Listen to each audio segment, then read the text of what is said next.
Hi guys, here's a long awaited quick video. As promised, we are developing a full-blown suspension upgrade for the BS6 Gurkha. Quick recap, if you remember, we tried out the lift kit using Strut spacers and did a very thorough review on it. We clearly proved how spacers are just a band-aid temporary solution and that in the long run, they will do more harm than good.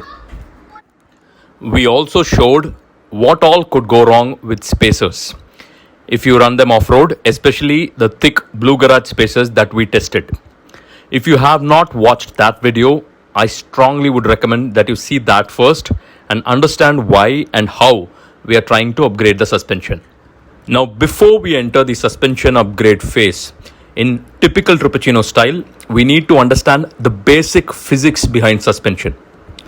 In a coil-over suspension like the one in the Gurkha, there are two main parts to the suspension.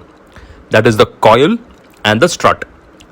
The mass or weight of the car is sprung up and held at a particular ride height by the coils, the springs. So the coil acts as the spring. This means that the vehicle mass pushes it down with a force that compresses it by a particular length.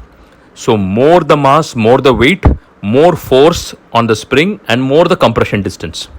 If you add more weight, say more people in the cabin or more weight in terms of modifications or something, the suspension is going to compress by a proportional length.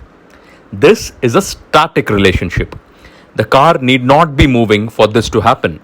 Even in a parked car, if four people hop in, then the spring is going to compress proportionally. The strut, on the other hand, acts as a damper. The action of the strut is damping, which means that the force on the strut will be proportional to the speed at which the vehicle is jumping up and down. The job of the damper is to absorb this energy and dissipate it using the hydraulic oil inside, so that the ride feels settled.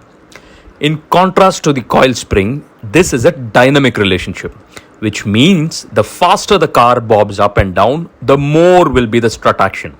That's why it is called a shock absorber. More the speed of jumping, more the shock and more the absorption.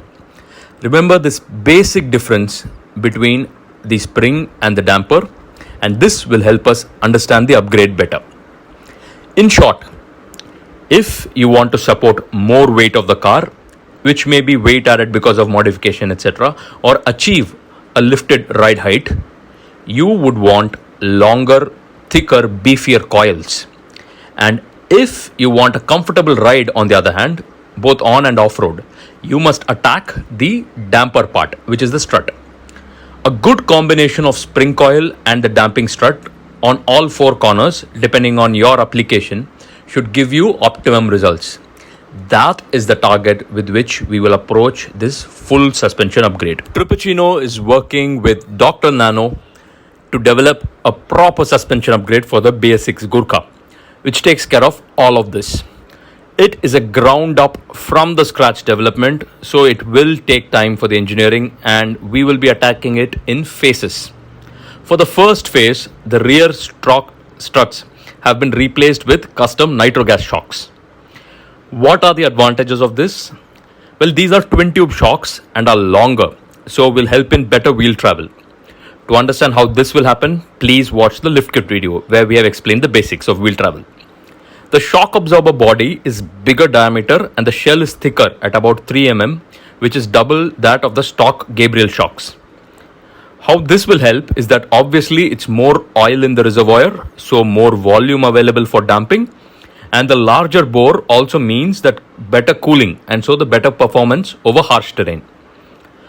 What is the nitrogen doing? Well, contrary to popular belief, the nitrogen is not the damping material. That damping is still the job of the hydraulic oil. This strut, by the way, uses a German brand called Fuchs hydraulic oil, which is good for high temperature use. The remaining volume of the oil is filled with nitrogen to pressurize the oil in the chamber. This prevents air from entering the oil and bubbling it up, causing what we call as shock fade. You would have felt it in old or worn out hydraulic shocks where it doesn't feel firm throughout the travel range. That is because of something called oil aeration. This nitrogen gas prevents that from happening and also gives a sharper response. The main reason why these struts really make a difference is because of the superior valving in them. This one uses firmer and better valves than OEM valving. This has a multi-stage velocity sensitive valving which will be effective over a full range of jumping speeds. So on and off-road performance will be better because, as we discussed in the starting, shock absorber performance depends on force which is proportional to velocity. I have been testing this setup over a range of terrain and the rear end is sorted. Much better than OE Gabriel suspension over rough terrains especially. At present it is still work in progress and the front rear is a little bit unbalanced because the front end shocks are still under development and will take a few more months to engineer and test. So you have to hold on just a little while longer for the complete kit to be ready before it flies off the shelves, ready for fitment on your Gurkha. At this point, let me throw in a gentle disclaimer. If you are largely using your truck on road only, then the stock Gabriel setup is pretty comfortable. My recommendation is to stick with that only. This suspension upgrade would be worth it only if you do a lot of rough roading and your shocks are known to take a beating. Or if you've added a lot of weight on the truck because of modifications, winch, bumper, etc. Or you wish to achieve a proper lift for some reason. As always, before committing to any modification, understand the why and the how and the side effects of it before investing time and money to unsettle an otherwise sorted truck. That's just my advice. Subscribe and watch this space to be a part of this development story and see the full lift kit suspension in action. Let me know in the comments below if you need any other info about suspensions or the Gurkha, four-wheel drives or cars in general. Let me know why you think you will need a suspension upgrade in your car. That's all for now, guys. Until next time, cheers and drive safe. Bye bye.